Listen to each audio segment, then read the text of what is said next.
The independent counsel team expands its investigation. Evidence piles up against former top aide Woo Byung-woo, former presidential chief of staff Ki-choon, and the National Pension Service are also under the microscope. Jung-soo has our top story. An official from the independent counsel said Monday that the team has received documents from the prosecution related to its investigation into senior presidential secretary for Civil Affairs Woo Byung-woo. Woo and members of his family are suspected of using corporate funds from their company Jeonggang to rent luxury cars for their own personal use, in addition to orchestrating shady real estate deals.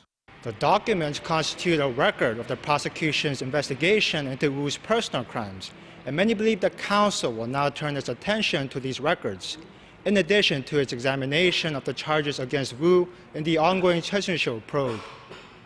Earlier on Monday, the independent counsel team raided the house of former presidential chief of staff Ki-choon, as well as the homes of several officials from the country's culture ministry.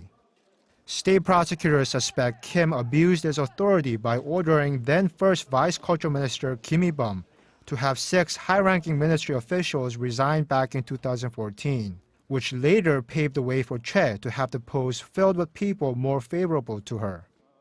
The counsel also says it already has evidence that former second Vice Culture Minister Kim Jong used Kim Ki-choon's influence to demand that a high-ranking culture ministry official be appointed as vice chairman of the organizing committee for the 2018 Pyeongchang Winter Olympics. Also on Monday, the counsel questioned Hong Won-sun, a former senior official with the National Pension Service. Hong, as the former head of the National Pension Service Investment Management Office, cast a decisive vote in support of a critical $8 billion merger between Samsung C&T and JL Industries back in July of 2015. Even though the National Pension Service, being the biggest shareholder of Samsung C&T, was expected to suffer losses of nearly $500 million due to the merger.